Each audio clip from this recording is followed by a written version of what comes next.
Айц санаа зовлон ба сэтгэл готрлоос чөлөөлөгдөх гэдэг сэдвээр бүгдээр үзсгээ бас хамтаа залбирлагаа.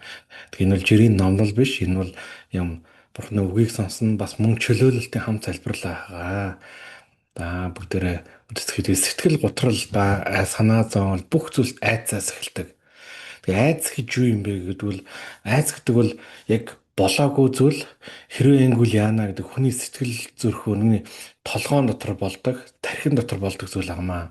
Тэгэд энэ хүү зүйл нь үнэхээр хүн тэрнийг бодоод иймэрхүү зүйл болж магадгүй, ингэсэн байж магадгүй гэсэн таамаглал бөгөөд тэдгэрх зүйлсээс болоод ирээдүйд ингэ болж магадгүй тийм болохоор ингэнэ гэд энээс болоод хүн яадаг бол айдаг байгаа.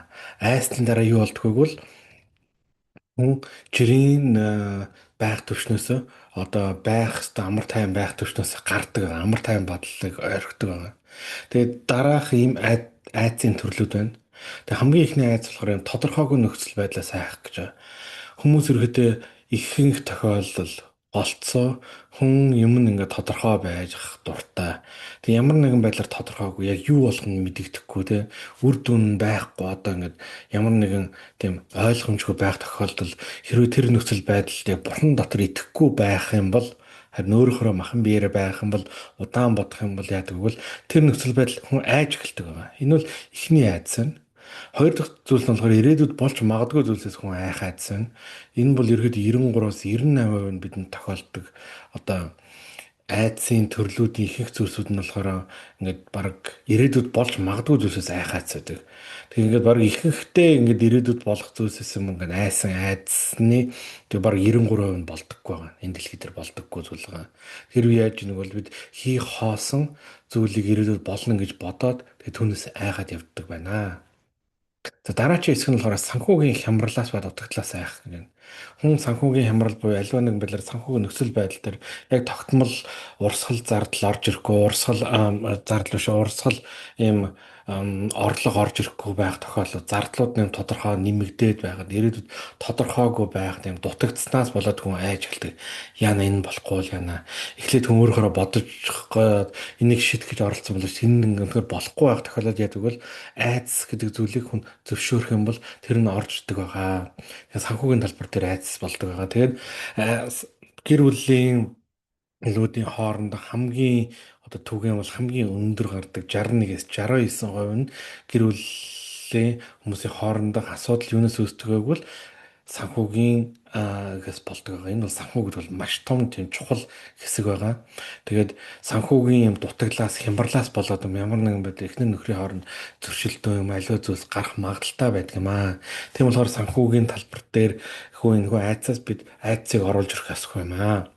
Дараа нь болохоор гэр бүлийн гишүүдийн ирээдүйн талаарх айц эхнэр нөхөр хүүхдүүд тэх ирээдүйн талаар бодоод за нөхөр маань ингэч эхнэр маань ингэч хүүхдүүд маань ингэч аа маань ингэч ээж маань ингэч гэд хүн гэр бүлийнхаа гишүүний талаар хий хоосон зүйл бас ирээдүйд ингээд санаа зовсноосоо болоод хитрхийг удаан ингээд явхаар яадаг бол айц гэдэг зүйл хүний амьдралд орж ирдэг байгаа. Дараач нь эрүүл мэнд өвчин эмгэгээс айх зүйл байна. Хүн хин нэгэн өвдсөн байх юм бас гэр бүлийн хайртай хүмүүс нь өвдсөн байх. Эсвэл ирээдүйд өвдөж магадгүй байх. Эсвэл болоогүй зүйлс буюу болохгүй зүйлсийн араас айх нь энэ эрүүл мэндийн өвчин эмгэгээс айх зүйл гэмаа. Тэгэхээр энэ айц гэдэг зүйлийг бүгдээр яах вэ? Одоо бүгдээрээ цаашаа гарах алхмуудыг хамтдаа үздэхээ. Сэтгэл готрол ба айцаас гарах зүйлс байгаа. Тэгэхээр энд бол ойролцоогоо нэг юм 5 алхмуудыг бид нар бичсэн байна. Хамгийн их нь болохоор ариун сүнсээр дүүрэх. Хоёр дахь зүйл нь болохоор итгэдэг хүнтэй энэ талаар хуваалцах. Яг болж байгаа, санаа зовж байгаа, ингээд айж байгаа мэд ингээд хэцүү байгаа тэр зүйлсийн талаар хуваалцах буюу өөрөө тэрийг гаргаж ирж ярих. Тэг ярилцах хэрэгцээтэй байнамаа. Тэгэд ямар хүмүүс ярих вэ бол найз зөвхөн болон таны төлөө залбирч чадах тэтгэх хүмүүсийн төлөө хуваалцнаа. Бас нэг тэмдэглэгдсэн хүнээ бас ингээд төргөн олох хэрэгцээтэй байгаа. 1-7 хоногийн дотор ингээд бид нар төргөн шиг олох нь их чухал байгаа шүү. За алдаа гаргасан уучлаарай. Тэгэд ирээдүйд ямар ч үр дагавраас үл хамааран тийм хуваалцах. Тэгэхээр хүмүүс ингээд ямар нэгэн байдлаар үл ирээдүйд одоо ингээд энэ хүмүүс ингэж вэ, тэгч вэ, ингэж вэ одоо миний юм ярьч вэ гэхээс үл хамааран тэгж айхгүйгээр яг бол итгэмжлэгдсэн хүндээ та ярина. Тэгээд тэгснээрээ дамжуул та тайвширхаа гараад. Дараагийн 3 дахь алхам нь Библийн ишлэлүүдийг сэдвийн дагуу чангаар уншиж дахин дахин давтаж амьдралдаа хэлнэ. Бидний махан бие бас бидний сүнс маань бидний махан бие сэтгэл санаа тархи маань Бурхны үгийг сонсдог. Сонсохороо Бурхны үгийн дагуу бидний сэтгэл санаа бүх зүйл ингэж дагуу амьдрч эхэлдэг байгаа. Тэрхүү яг тэр талбар дээр гарч эхэлдэг байгаа. Дараа нь болохоор амар тайван ба бурханд тэгээд энэ жишээ нь амар тайван ба бурханд итгэх ишлүүд, айц санаа зовлонд бас сэтгэл готрол гэдэг эдгээр сэдвүүдийг бас бичсэн байгаа. Тэгээд бас хэрвээ ямар нэг тохиолдолд хэрвээ хитрхийг хайдаг бол айцаас энэ сүнснүүд болно. Санаа зовлон аливаа нэг чөлөөлтийн муу сүнслэг зүйлсээс чөлөөлөгдөх тэрхүү залбирлыг бас хийх хэрэгтэй байгаа. Тэгээд гисэн идэж гисэн бас үнэхээр эргүүдэр сэтгэл готрол юм аливаа зүйлс гарахгүй шаардлагатай бол сэтгцийн эмчтэй холбоо барьж үйлчлэгээ авах нь зүгээр юм аа, ингэх ёстой юм аа. Эдгээрх алхмууд энэ бүгдээр эдгээр алхмуудыг хамтдаа бас үзээд бас хамтдаа чөлөөлөлт хамт хийцгээе. Тэгээд хамгийн түрүүнд яах вэ бол ариун сүнсээр дүүрэх залбирал бид нар хийх хэрэгтэй байгаа. Тэгээд ариун сүнсээр дүүрэх нь болохоор юу гэсэн бэг бол гэсэн мэ шүү дээ. Үйлс 1:8 дээр хэлэхтэй. Харин ариун сүнс та нар дээр ирэхэд та нар хүчийг бол тэгээд Иерусалим бүх Юудэ, Самар тэр байтугай дэлхийн хязгаар хүртэл миний гэрч болно гэж байгаа. Тэгээд энэ бол яг дагалдагч нар яг ингээ ариун сүнсийг хүлээж аваагүй байсан байгаа. Тэгээд Есүс хэллээд хүмүүс ингэ та нар ариун сүнс та нар дээр ирэхэд та нар хүчийг олно гэж байгаа. Тэгээг бол ариун сүнсээр ирэхээр алидийн ариун сүнс бидний донд ирсэн ба ариун сүнсээр бурханд итгэдэг хүн нэг бүр ариун сүнс бидний дотор ирдэг байгаа. Харин сүнсээр дүүр гэж Эфес 5:18 дээр хэлсэн байгаа байхгүй юу. Яг бол ариун сүнсээр дүүр гэдэг энэ яг чухал хэсгийг нь би ингэж аваад өчсөн байна. Сүнсээр дүүр. За бүгдээрээ хамт ариун сүнсээр бүгдээр дүүрэн залбирцгаая. Тэгэхэд бол яах вэ гэвэл бүгдээрээ ариун сүнсээ намайг дүүргэж өгөөрэй. Яг одоо бүгдээрээ доор бүрнээ нүдэ анаад ариун сүнсээ намайг дүүргэж өгөөрэй. Намайг бэлхэмд өгрөж өгөөрэй. За дахиад тайвшраад тэр ариун сүнсээ намайг дүүргэж өгөөрэй. За бүгдээр одоо ариун сүнсээр дүүрсэн одоо бүгдээ үргэлжлүүлээд чөлөөлтийн залбирал ба муу сонслог зүйлсээс залбирал руу шууд орё. Тэгэхээр одоо яах ёстой вэ гэвэл бид нар яг өөрсдөө нэрийг хэлж хэлэхээр юм. Тэгэхээр юу гэвэл би одоо бадрал яг одоо тунхалж байна. Яг намайг айлгаж байгаа бодлоодыг би хүлээж авахгүй эсэргүүцэж байна. Намайг айлгах гэж оролдсон муу ёрийн сүнснүүд зайлцгаа гэж Назарын Есүсийн нэрээр тушааж байна. Одоо яг энэхүү залбирлыг эхнээс нь авахлаад бүгдээр хамтдаа эзгээ. Та залбирч эхлэвэл бичлэгээ жоох ухраахад хамтдаа залбирцгаая. Би өөрийнхөө нэрийг хэлээд яг одоо тунхлаж байна. Намайг айлгаж байгаа бодлоодыг би хүлээж авахгүй эсэргүүцэж байна. Намайг айлгах гэж оролдсон муу ерөн сүнснүүд зайлцгаа гэж Назарын Есүсийн нэрээр тушааж байна. Учир нь Бурхан бидэнд айдсын бус харин хүч хайр ба бие захирах сүнсийг өгсөн гэж 2 дугаар Тимот номны 1-ийн 7 дээр хэлсэн. Тиймээс би за энд бол юм ямарваа сүнслэг зүйлсүүдийг та яг мэдэрч байгаа бол тэдгээр сүнслэг зүйлсүүдийг хэлнэ. За би айдсын сүнснүүдийг, санаа зовлтын сүнснүүдийг, хувайчсан сүнснүүдийг өөрөөсөө зайлуулж байна. Назарын Есүсийн нэрээр хөөж байна. Хэрвээ Бурхан тань онцгой илчлэл төрж байвал яг тэдгээр илчлэлүүдийн дагуу энэ хүү залбирлыг хамтдаа гэрээ. Яг одоо учир нь Бурхан бидэнд айдсын бус харин хүч хайр ба бие захирах сүнсийг өгсөн. Тиймээс би үхлийн сүнс, завхаарлын сүнсүүдийг, айдсын сүнснүүдийг ирээдүйд тодорхой байхгүй байгаа тэрнээс айсан санаа зовсон тэр сүнслэг зүйлсүүдийг Назарын Есүсийн нэрээр хөөн зайлуулж байна. Өөрийнхөө биеэс хөөн зайлуулж байна. Тийм залбирлыг хэдэн ч удаа хийж болно. Нөгөө яг чөлөөлтийн яг сүнслэг зүйл таны дотор яг байгаа гэдгийг мэдэж илчилт аваад тэг яг тийм зүйлсийн санаа зовлт бодуулаад байгаа хүмүүс айдсын сүнс байгаа гэдгийг мэдсэн тохиолдолд тэдгээр сүнсүүдийнхөө нөө онцгой илчлэлт авснаад яг ийм байгаад байна гэдгийг мэдсэн үед Тэрхүү чөлөөлтийн залбирлыг ингэж хийнэ. Тэгэхээр дагалдагч нарт бид нар бүгдэнд нь Бурхан эрх мэдлийг өгсөн тул бүх хүн Назарын Есүсээр надаас зайлахад бид өөрсдөөсөө муу сонслог зүйлсийг хөөж чадна. Өөр хүнээс бид бас хөөж чаднаа. Яг бол Назарын Есүс гэдэг нэрэнд хүч байгаа. Тэг бид бас Бурханы хүүхдүүд болгоцсон болохоор энэхүү нэрийг ашиглаж бид муу сонснуудыг хөөнө. Тэг Иохан 14:27 дээр хэлэхдээ амар амгалан би та нарт үлдээн амар амгалангаа би та нарт өгнө. ертөнцийн өгдгөөс өөрийг би та нарт өгч байна. Өөр зүрхээ бүх шаналга бүх төгсгэй гэсэн байна. Тэг Бурхан бид амар тайвныг гэсэн амар амгалан гэсэн байна. Бурханы өгдөг амар тайван байхгүй бол бүгдээр яг юмнаас айж нөө сүнслэг зүйл байна гэдэг бүгдээр шалгаж үзэх хэрэгтэй байгаа. За тэг айцаас чөлөөлөх залбир л энэ дээр юу вэ гэвэл би бүх айц ба санаа зовлтуудаа Бурхан таны өмнө өргөж байна. Дахиад залбирая. Бүх айдас ба санаа зовлтуудаа Бурхан таны өмнө өргөж байна. Айдсын муу ерөн сүнснүүд миний бие болон манай гэрээс яг одоо зайлцгаая гэж тушааж байна. Назарын Есүсийн нэрээр би Бурханд итгэж байна. Бурхан намайг ямар ч нөхцлөөс гаргана. Тэгээд энэ бол эхлээд Бурханы өмнө өргөж байгаа залбирал. Дараа нь бол яг тэрхүү муу сүнслэг зүйлсийг чөлөөлж байгаа. Гуравт нь би тунхалж байгаа залбирал. Бурханд итгэж байна. Бурхан намайг энэ нөхцөл байдлаас гаргана гэдэг нь чухал. Хүмүүс ингэж гаргаж ирж тунхаглах нь чухал гэдэг. Амаараа ярьснаар энэ дэлхийд дээр энэ биелдэг юм аа. Би энэ нөхцөл байдал, би санхүүгийн ямар нэг хямралаас би яг одоо гарч байна. Би Бурханд итгэж байна. Бурхан намайг санхүүгийн энэ хямралаас гаргана. Бурхан намайг энэ өвчтөө энэ байдлаас намайг гаргана, намайг эдгэн. Тэр үл эдгэх аль хэдийн эдгээс юм а гэж ингэж чангаар додож тунгална. Бурхан надад хань ижлийг өгсөн. Би тэрнийг хүлээж авч байна.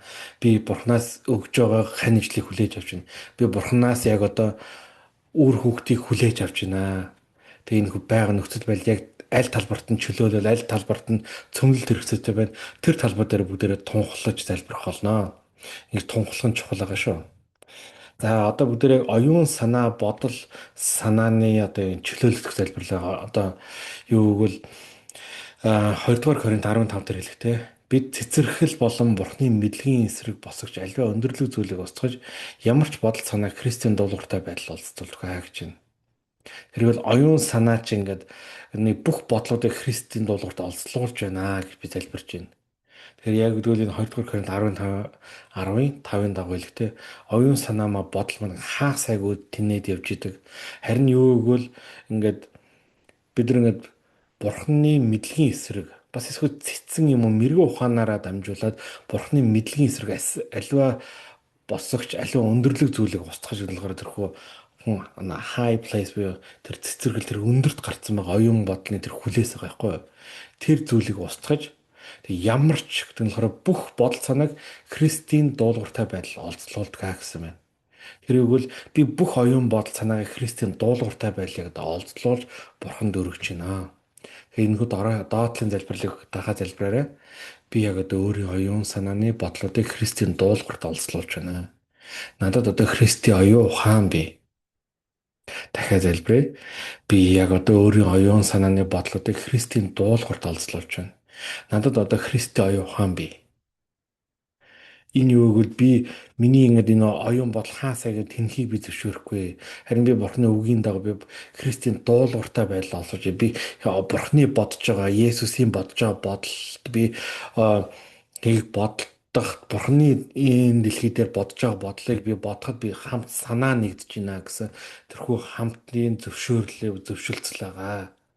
Тэгэхээр би цаашид өөрийнхөө талаараас ямар нэгэн зүйлээр санаа зовж бодох биш харин Бурхны энэ тэрхүү Христийн дуулууртаа олзлуулж өөрийнхөө бүх оюун санааны бодлыг Бурхны бодож байгаа бодолтой Есүсийн бодож байгаа бодолтой хамт нийлүүлж байна. Олзлуулж байна гэсэн үг. Тэгэд над одоо Христийн оюун ухаан бий гэж тунгалж байгаа. Тэгээ ингэж залбирсны дараа нөгөө нэг санаа зовж исэн бодлол нөгөө нэг зүйлсээс хүн чөлөөлөгдөх байгаа. Тэр байдлаас гарч ядвал Бурхны бодож байгаа бодолтой өөрийгөө нэгтгэжүүл Бурхны үгийн дагуу Бурхан миний талаар юу гэж бодож байна вэ? Бурхан намайг юунд ч бөө санаа зовоол гэж байгаа байхгүй юу? Хэрэгцээтэй цаг чамд бүх зүйлсийг чинь Бурхан өгнө. Бурханы хийж чадахгүй зүйл гэж нэг ч байхгүй маа. Тэгэхээр Бурханы Христийн оюун ухааныг хүлээж авахар Бурханы үг бидний амьдралыг бодит үннээрээ болж идэг. Бодит үннээрээ болж тэрхүү гардаг байгаа.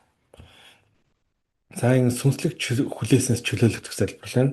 Тэгээ онгууд за ямар нэгэн байдлын дотор хэрвээ санаа зовол болон бусад зүйлсээс илүү альва нэгэн сүнслэг зүйлсүүдийг яг хүмүүс ингээд олон хүмүүс зөвлөгөө авдаг л да би ингээд байна, тэгээд байна, би ингээд байна, ингээд байна. Хэрвээ ямар нэгэн байдлаар та сүнслэг зүйл нь болохоор хүн ингээд махан биеэрээ ингээд альва нэгэн бодлоор санаа зовхгүй бүхэн болцсон гэсэн бодол байж хахад амар таймжиг гинт нэг сонирн болол эвгүй болол дахиад энэ тэрхүү нэг айцсан бод ялангуяа мууяр энэ зүүдлэх мальва нэгэн байдлаар ингээд удаа дараалан давтагдаад тэний амар тайвныг устгаад гинт байж бол хамаг наастарч унаад утга учиргүй болоод байх юм бол яг тэгвэл энэ сүнслэг зүйл танд бас наалтсан байх магадaltaй.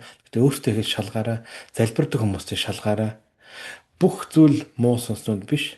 А тэгтээ бас бүх зүйл дотор муу сонсонд ажиллах боломжтой юу гэхээр боломжтой. А би бол яг та бүгдэд яг одоо залбирж байгаа энэ залбирал болохоор хэрвээ таны дотор ямар нэгэн зүйл таны дотор одоо таны бие дээр наалтсан гэнэ үү, таны бие дотор орсон гэнэ үү, ямар ч нөхцөл байдал хэрвээ сүнслэг зүйлээс болоод танд чөлөөлөгдөх хэрэгцээтэй бол энэ залбирал танд байна. Хэрвээ танд хамаагүй бол та энэ хэсгийг алдсаа дараач хэсгийг сонсч болно. За тэгэхээр би одоо яг ийм сүнслэг зүйлсүүдийг хэлнэ. Одоо юм завхаарлын одоо юу гэдгийг те санаа зовлтын эсвэл үхлийн муу ерэн сүнснүүд миний бие болон манай гэрээс яг одоо зайлцгая гэж Назарын Есүс нэрээр тушааж байна. Би муу ерэн сүнснүүдийг орох эрх авсан үүд хаалгуудыг хааж байна. Би өөр хаамаар нээсэн сүнслэг үүд хаалгуудыг хааж байна. Назарын Есүсийн нэрээр сүнслэг үүд хаалгаар орж ирсэн бүх бузар муу сүнсүүдийг миний биеэс болон манай гэрээс яг одоо зайлцгая гэж Назарын Есүс нэрээр тушааж байна. Тэгээ зарим тохиолдолд хүмүүс ингээд яг энэ залбирлыг харах юм бол юм сүнслэг зүйл тэгээд энэ бол маш тийм өөр хандрал дээр тохиолдож исэн олон хүмүүсийн төлөө залбирч исэн тийм аюу тийм чухал хэсэг байгаа. Хэрвээ та ямар нэгэн байдлаар энэхүү теологи тийм муу сонслог зүйл итгэдэггүй байж болно тэр таны сонголтоо. Хэрвээ тийм бол энэ бичлэгийг зүгээр шөмжлөхгүй алгасаад орхичороо. Харин яг энэ сүнслэг зүйл буюу хүний амьдрал аюу хэцүү байгаа энэ хүү тэр сүнслэг зүйлээс чөлөөлөгдөх гээд амьдрал нь санаа зовл бол аливаа нэг зүйлсээс гарах гэж байгаа тэр хүнд зориулагдж байгаа энэ хүү видео байгаа шүү. Тэгээ ямар за ингэж хэлээд яг юу нарийн юу орох ч нэг бол заримдаа хүмүүс өөр хамаараа ингээд тунхлаад муу сүнслэг муу ерөн сүнсэнд үүд хаалгадаг нээсэн байдаг. Жишээлбэл за ёстой нэг одоо юу гэдэг те одоо энэ Монголд амьдрахад хэцүү байна. Одоо энэ дээгүүр байгаа улс төрчид нь хамаг мөнгө идээд байна. Манан мөнгө идээд байна. Амьдрах эрх алга одоо боломж алга олсон мөнгөөр хамаг юм төлөөлд дуслаа. Махны үн тэд болсон, энэ болсон. Үнэхээр хэцүү байна гэж хэлснээр яадаг бол хүн ирээдүйд ингээд одоо би ингэж хэцүү байсан. Одоо ингээд өнөөдрийг хүртэл хэцүү байсан. Гэтэ би сайн зүйлсийн төлөө явах гэж байна. Бурхан минь надад шинэ үүд хаалгуудыг нээж өгөрөө. Энэ байдал дээр улс төрийнхөө төлөө би бас залбирч байна. Гэтэ миний амьдрал яг санхүүгийн хувьд яг өнөөдрийг хүртэл ингэж хүрэхгүй байсан гэх юм бол өнгөрсөн талаар ярьж байна. Өнгөрсөн байх хугацааны талаар ярьж байна.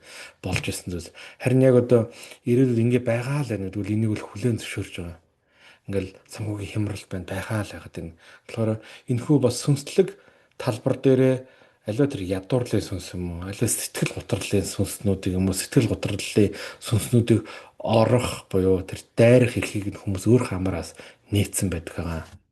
Яагаад ингэж ярьж байгааг бол би ингэж Эфес 4:26-аас 27 дээр хэлж байгаа. Ууралсан ч нүгэл бүүлдээ. Та нарын уур хилэн дээр нар бууж аргах гэсэн. Диавол байр бүү гэсэн байна. Тэгэхээр юу гэсэн бэ? Диаволд хүн байр өгч болдог байна. Диаволд үүд хаалгах нэ гэж өгдөг байна. Тэгэхээр тэрний нэг тодорхой нэг жишээ нь болохоор ууралсан ч нүгэл бүл. Хүн уурлахаараа нүгэл үлддэг байгаа байхгүй. Та нарын уур хилэн дээр нар бууж аргахаа гэж байна. Тэгээ ууралчих юм бол хүн яадаг бол нүгэл үлддэг. Хүний талаар муугаар ярьдаг, эсэргүү боддог, үдсэн яддаг те. Тэгээд яадаг бол тэрийг үргэлжлүүлээд бодоод байх юм бол уур хилэн дээр ч ингээд нар жарах буюу ингээд хончих юм бол энэ бүр зэв үзэл хорсол болоод идэг. Тэр үний эсрэг. Тийм гэж яадаг бол диавол байр өгөх боломжтой. Диавол буюу муу ерөнсөнд байр өгөх боломжтой болдог аа.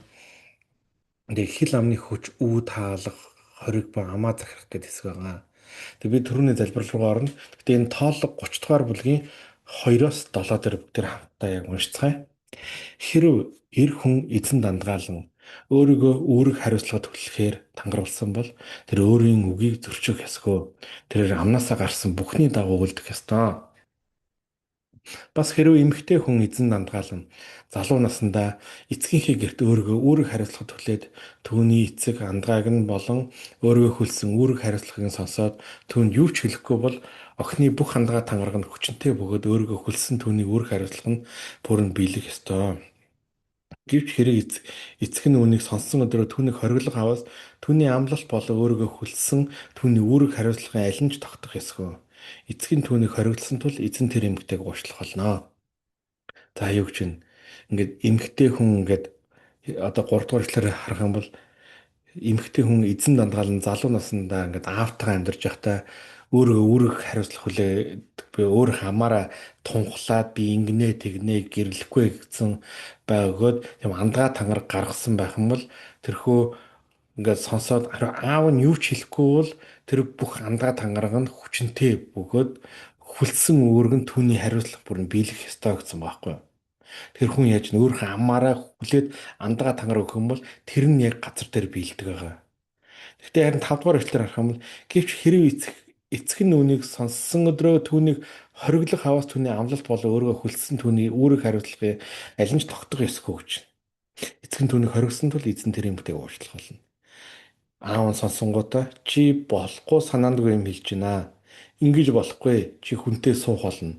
Би надад чи хориглож байна. Чиний надад амдгаа тангарч хүчингүү гэж хэлснээр ямар нэгэн байдлаар амаараа тунгалснараа энэ бүх зүйлс төр яаж гинөө хүн энэхүү андгаа тангарах хүчингүү болно гэж байна. Харин 6 дээр харин хэрв тэр эмэгтэй өөрийн амлалтын доор эсвэл өөргөө хүлсэн амныхаа яаруу тунхлын доор байхдаа нөхөрт гарвал нөхөр нь үүнийг сонсоод сонсон өдрөө түүнд юу ч хэлэхгүй бол түүний энэ андгаа болон өөргөө хүлсэн түүний үүрэг хариуцлага нь тогтох аж ахуй гэсэн. Бас адилхан тэр хүн нөхөрт гарчаад нөхөр нь юу ч хэлэхгүй бас тэр андгаа тангараг сонсчод юу ч хэлэхгүй бол энэ биелнэ. Үргэлжлэл хүчнтэй гэж байна. Тэгээ хуучин Есүс хэрэгтэй энэ бүх хил зүйлсүүдийг иш зүйлүүдийг биелүүлэхээр гэсэн хуучин гэрээг орхихоор ирээгүй тоолох ном бол хуучин гэр нь байгаа. Энэхүү үгс идэвхтэй идэвхтэй. Тэг ингэ явж идэг. Ийм болохоор хүн аль хэдийн амдгаа тангараа өгөх юм бол тэрийг биелүүлэх ёстой гэсэн байна. Тэр амдгаа тангараа ба үүний хажуугаар хүний хил амны хүч яадаг вэ гэвэл энэ залбирлуур яадаг бол хүн өөрийнхөө санаанд гоо. За ингээд маш олон тохиолддог хэсгүүд ярилдаг бүгдээр сэдвээр ярьцгаая. За хүн гэр бүлтэй болохын тулд ингээд залбирч байхад яадаг вэ гэвэл гэр бүлтэй болох таагүй хүмүүс за би яста хөгшөрц. Намайг хин доодог. Энэ нэг сонин хөгшин эрэхтэй энэ хөгшин авгааг гизгүнзээ номжсэн хөгшин аваа намайг хин сонгодог. Хин тоодгийн гэж хэлснээр яасан мөгөл өөрийнхөө амьдрал дээр тэрхүү ингээд тэр энэ нөхцөл байдлыг өөрийнхөө амныхаа баялгаар бүгдээрээ ерөөлийг авнаас амныхаа баялгаар тэрхүү ерөөлийг авахгүй байгаа байхгүй юу?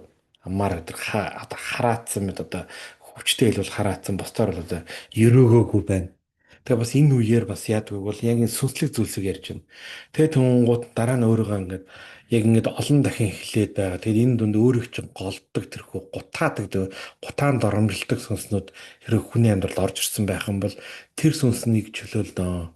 Хөөн та бүгд энэ гутаанд оромжилдог сүнс яг нэг гэр бүлтэй хүмүүсийн залбирахад би намайг гутаанд оромжлог, намайг доош нэдэх хөгшин гэж хэлсэн, намайг арчаагүй гэж хэлсэн муу ерийн сүнснүүд миний бие болон манай гэрээс яг одоо зайлцгаая гэж назаар Есүсээр тушааж байна.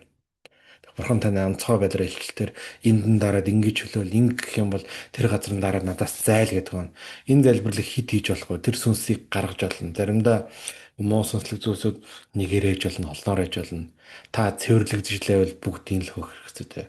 10 залбирлаа гэдэг энэ буруу татан байхгүй. Тэгээд энэ хөчлөлт хийх ёстой. Тэр бас энэ хүн амаараа тэр хүн хөгшин авгаа хөгшин залуу намайг тоохгүй гэсэн тэр хараалыг таслах ёстой байхгүй юу? Тэгээ юу гэвэл би муу ерийн сүнснүүдийг орох хэрэг авсан.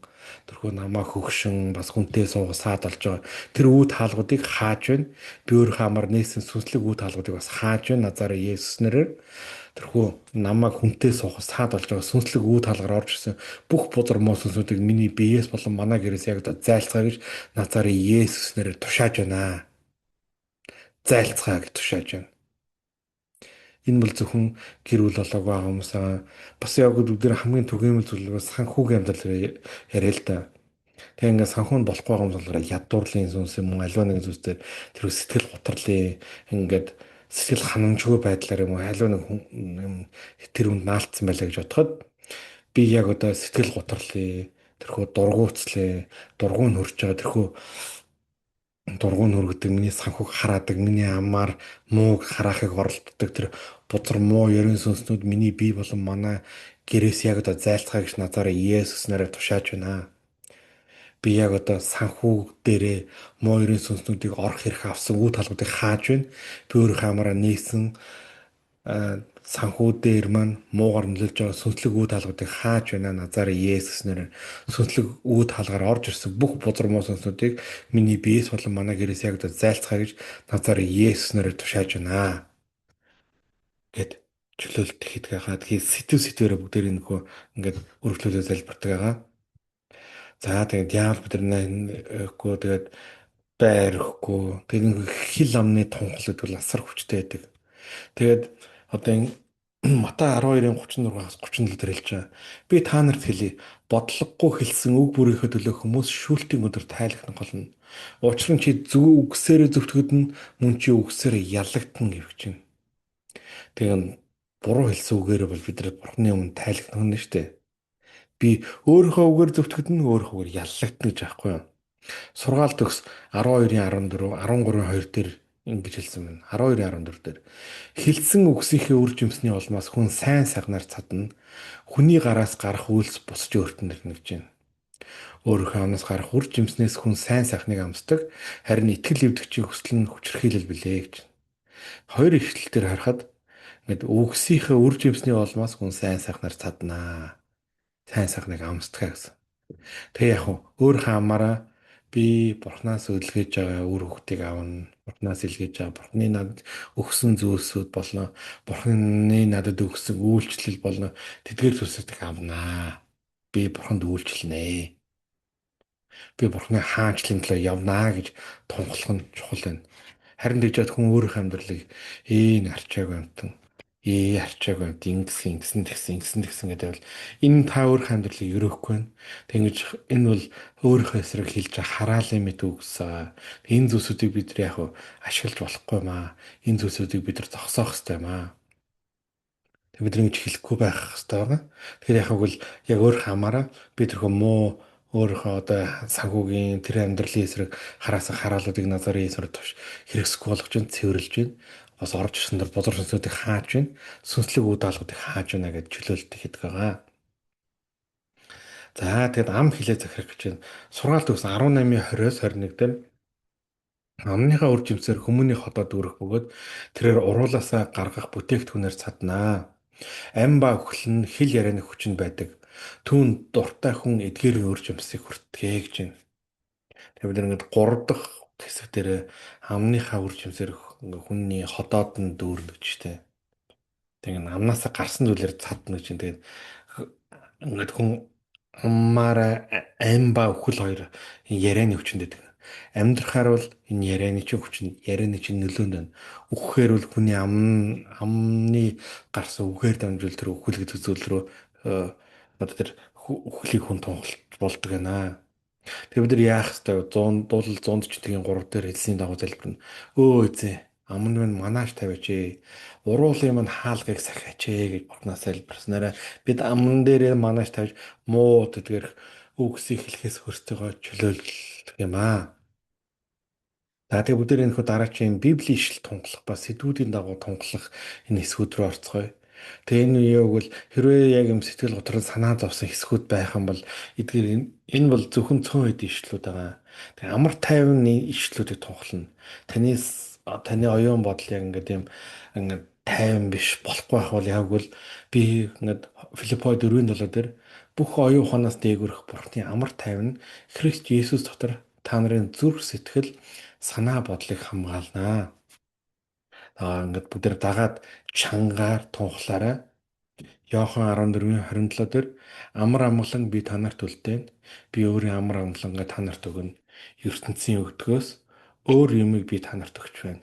Та нар зүрхээ бүү зовоо, бүү ай. Иохан 16:33. Миний дотор та нарыг амар амгалан бай гэж би та нарт эдгээр зүйлсийг хэллээ. ертөнцид та нар зовлонтой байна. Гэвч зоригтой байх тун би ертөнцийг ялсан гэж альдлаа. 2-р Тесалоник 3:16. Амар тайвны эзэн өөрөө та нарт ямар тохиолдолд амар тайвныг сойрох болтугай. Эзэн та бүгдтэй хамт байх болтугай.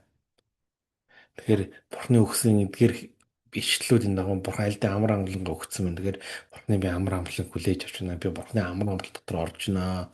Тэгэхээр эдгээр ишлүүдийг тунхуулснараа энэ хүн тэнд амар тайвныг өгдөг юм аа. Энэ л Бурхны үг хүч чадалтай юм аа.